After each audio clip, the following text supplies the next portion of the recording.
హైదరాబాద్లో 6 నెలల క్రితం మీర్పేట్ మాధవి హత్య జరిగింది. ఇది దేశవ్యాప్తంగా సంచలనం సృష్టించింది. ఎందుకంటే భార్యను అత్యంత కిరాతకంగా చంపి ముక్కలు ముక్కలుగా చేసి ఆ ముక్కలను పౌడర్ చేసి చెరువులో కలిపిన సంఘటన అందర్నీ షాక్కి గురిచేసింది.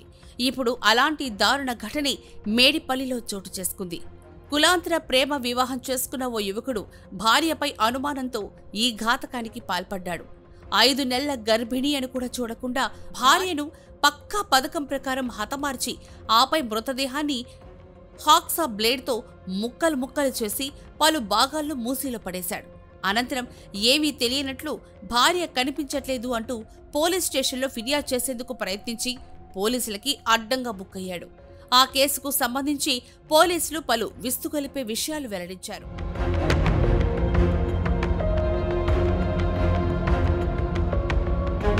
పోలీసులు తెలిపిన వివరాల ప్రకారం వికారాబాద్ జిల్లా కామారెడ్డిగూడకు చెందిన సామల మహేందర్ రెడ్డి అదే గ్రామానికి చెందిన స్వాతి అలియాస్ జ్యోతి ప్రేమించుకున్నారు.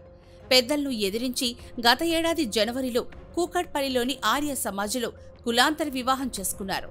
అనంతరం కుటుంబీకుల సమక్షంలో గ్రామంలో మరోసారి వివాహ తంతు నిర్వహించారు.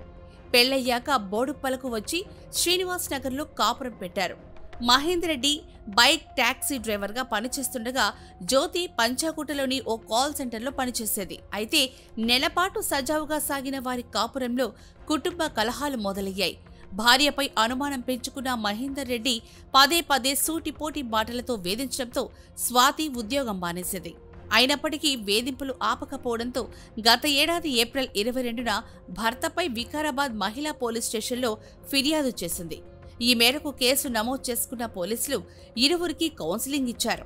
అలాగే గ్రామ పెద్దలు సైతం భార్యాభర్తల మధ్య రాజీ కుదిర్చారు. దీంతో గత ఏడాది జూన్ నుంచి మళ్లీ ఇరువురు కలిసి గత నెల వరకు వికారాబాద్లోనే ఉన్నారు. దాదాపు 20 రోజుల క్రితం మళ్లీ హైదరాబాద్కు వచ్చిన ఈ జంట శ్రీనివాస్ నగర్లోని అదే ఇంట్లో అద్దెకు దిగింది. ప్రస్తుతం 5 నెలల గర్భిణి అయిన స్వాతి వైద్య పరీక్షల నిమిత్తం ఈ నెల 27న వికారాబాద్ వెళ్లి ఆపై పుట్టింటికి వెళ్లి ఉంటానని భర్తకి చెప్పింది. దీనికి మహేందర్ అంగీకరించకపోవడంతో ఇరువురి మధ్య గొడవ జరిగింది. అప్పటికే ఆమెపై కక్ష పెంచుకున్న మహేందర్ రెడ్డి ఈ పరిణామంతోనే భార్యను చంపాలని నిర్ణయించుకున్నాడు. తన పథకాన్ని అమలు చేయడం కోసం బోడుప్పల్లోని ఓ హార్డ్వేర్ షాపు నుంచి హాక్సా బ్లేడ్ కొని ఇంట్లో దాచాడు. శనివారం ఉదయం 11 గంటల ప్రాంతంలో ఇంటి నుంచి బయటకు వెళ్లిన మహేందర్ రెడ్డి సాయంత్రం 4 గంటల ప్రాంతంలో తిరిగొచ్చి భార్యతో మరోసారి గొడవపడి ఆపై గొంతు నిలిపి చంపేశాడు. మృతదేహాన్ని ఇంట్లోనే ఉంచి హాక్సా బ్లేడ్తో కాళ్లు, చేతులు, తలను మొండెం నుంచి వేరు చేశాడు.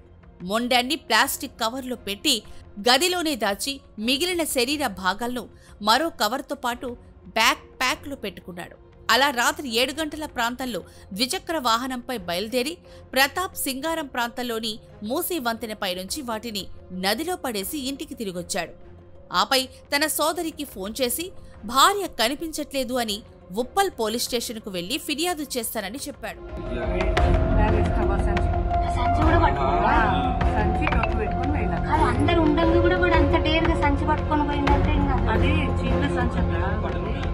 ఉప్పల్ పోలీసు వాళ్లు అది మా పరిధిలోకి రాదని చెప్పడంతో మళ్లీ వెనక్కొచ్చాడు.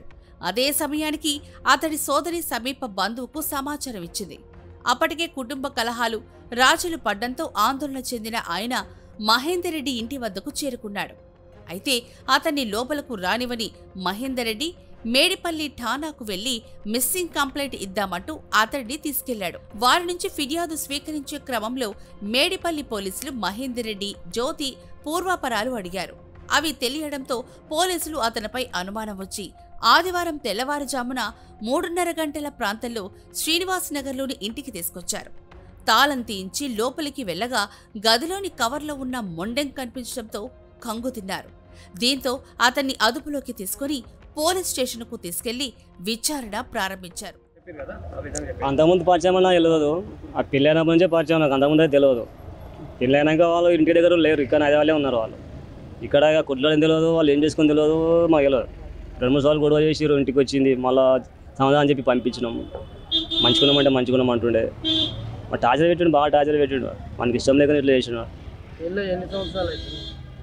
ఇంచుమించు 15 నెలలు అవుతుంది. 16 నెలలు కంపల్సరీ అవుతుంది. మీతో ఎలా ఉండేవాడు అంటే మీ మీ మీ బంధువులతో మీతో పాటు ఎలా ఉండేవాడు అతను?